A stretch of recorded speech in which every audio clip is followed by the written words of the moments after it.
What's on, ladies and gentlemen? My name's Ross, I like games, and today we need to have a good old chat about something very, very exciting. It is a brand new trading card game. It is the Gundam card game. We've had rumours of a Gundam TCG for a little while now at this stage, but now it is actually real and official and happening and awesome. And I'm going to be honest with you, I've seen enough to know that I am a little bit excited, and I am all in on that. Now, one thing which is incredibly cool here is that this is going to get a simultaneous worldwide release in 2025. Now, when we say worldwide release, we're getting 3 languages, that is Japanese, English, and simplified Chinese. When we say simplified Chinese, we are talking about mainland China, not to be confused with traditional Chinese, which is Hong Kong and Taiwan, which we see, for instance, in the Pokemon TCG. This is mainland China, Japan, and English, which will be, Europe, US, etc. Part of me loves a simultaneous worldwide release like we get for Fusion World, for instance, from Bandai. This is a Bandai card game, if I've not made that clear. But it does make me a little bit sad that we don't get that Japanese news and then follow it up in English like we do for One Piece. I like that cadence. It makes me happy. But never mind. We have got ourselves a brand new TCG, and I think this one's gonna be fun. So what else do we need to know about this? Well, it's actually being designed for multiplayer. We were told that, that they did a presentation in Japanese and then they went and translated it. Battles can be fought with 3 or more players. So, essentially, assuming it works like other card games, Lorcana and such, you're essentially just going after whoever you want, forging allegiances, breaking allegiances, waiting to be the last one standing. Either way, I think this is extremely cool. Now, of course, it is all based on Gundam, them big giant robots. And look, I'm not a fan of Gundam, but then again, before I started covering the One Piece TCG, I never read One Piece. Now it's the best thing I've ever read. So I think it's probably gonna be okay. Also, if anyone's got any Gundam recommendations, things to read, watch, etc., whack them in the comment section, would ya? So I can get to them. And the good news is that with this being a Bandai card game, we are going to get a bunch of lovely alternate arts. Here are a bunch of alternate art units. We'll talk about types of card in a minute, but you can obviously see there's no text on there. Here are some alternate art non-unit characters, or there's some units there as well, I think. And it's quite cool. We like it. But here is a look at the units, nice and close up, the actual cards with all of the text on. I'm having to show you the Japanese versions here because these were only actually shown off on the Japanese stream. So if you go to the English website, etc., and I believe I'm right when I say this, we don't have nice clear looks at these alternate art cards on the English website, and there is an English website. We have to go to the Japanese stream. But luckily by now you guys should know this. Obviously, I'm scouring for all the information we need so I can bring it to you in nice handy video form. You don't need to go and scour through the Japanese presentation and the English website and everything else. I'll do that for you, and then, you guys can just enjoy it. And as a side note, usual deal when I'm covering new games, if there's enough people interested in this, if the views are good, if the hype is there, we will continue covering this game as it goes along. So, we've got alternate arts, we've got a great theme, a great license here with Gundam, but of course, one of the big questions here is in terms of how the game actually plays. Now, I'm not doing a full learn to play now, we're going to do a full learn to play in a couple of days, but I do think it's important to go through the basics. Now, in terms of win condition, it is classic Bandai card game. There are a bunch of cards in the shield area, remove them all, and then launch a direct attack to clinch victory. Think of it very much like removing life and then attacking for the win in One Piece. There is a lot of connective tissue between other Bandai games and this, but I don't see that as a bad thing. They are refining things as they go along. Like, one of the best things we've seen in One Piece is the Don, whereby you get 2 Don cards every turn as a resource. Well, that's the case here. Every turn you get 1 resource, not 2, so it's going to be In theory, a little bit slower than One Piece, but we have to see how the cards come out. But basically what we've got here is another resource system like with One Piece, where it's not about have I drawn the right cards to actually be able to play my other cards. No, the resources are going to generate every turn, and that's honestly genuinely brilliant. I love that.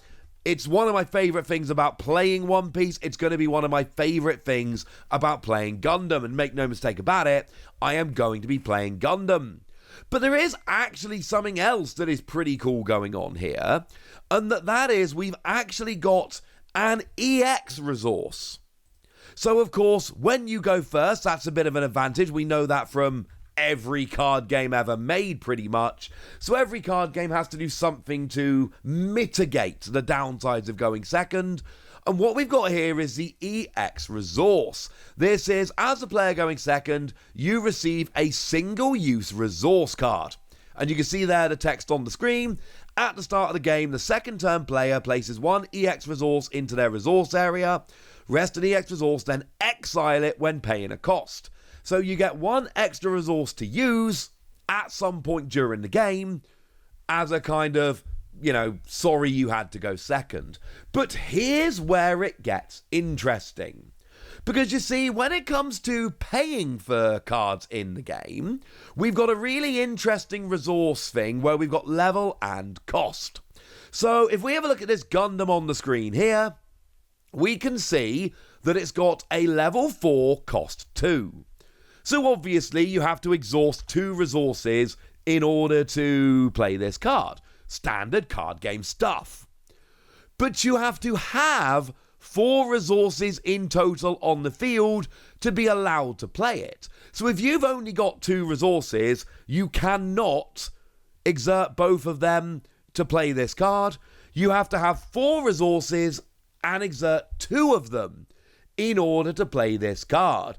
It's a way of giving low-cost cards that can't be played until later in the game. And it's things like this and the resource system that make me think Gundam is going to be a good card game.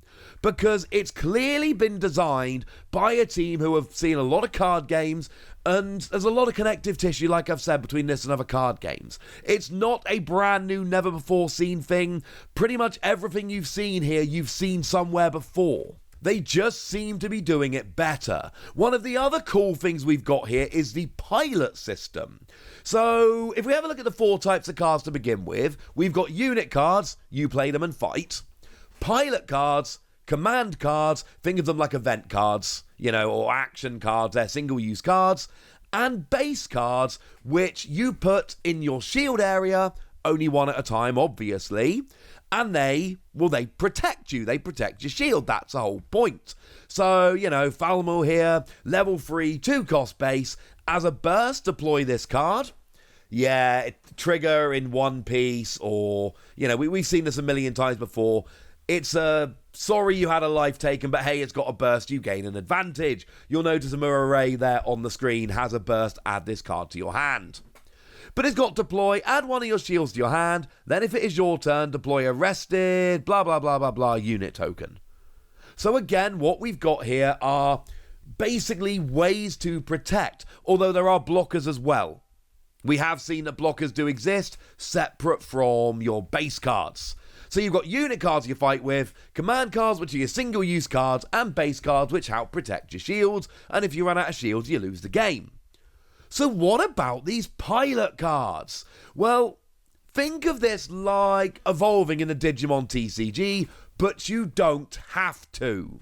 You see, when you play a card, you compare it with a pilot, and it increases the AP, your damage, and HP, and you unleash the pilot's additional effect, which sounds really very cool, but it gets better. Because generally, unit cards cannot attack on the turn they're played. Again, standard TCG staple. However, when a pilot is paired with a unit and the link requirements are fulfilled, that unit becomes a link unit and can attack on the turn they are deployed. So pairing of a pilot will not just give you extra stats and extra abilities, but it can actually let you attack the turn you play it, which is awesome. Oh, and also, you know those command cards I said, your single-use cards, event, action, they're called different things in different card games. Yeah, they can also be used as pilots. So you see Peaceful Timbre here, you know, it is just a command card, but if you look at the bottom part of the screen, or the bottom part of the card, you will notice it also can act as a pilot, which is awesome. And these are the things that give me real hope for this game being fun to play. I think the pilot system is great. I think the EX resource is good. Remember how I told you you've got to have enough resources equal to the level of a card to play it? Your EX resource does count towards your level. So you have essentially one more resource than you would normally have until you use it and it gets exiled.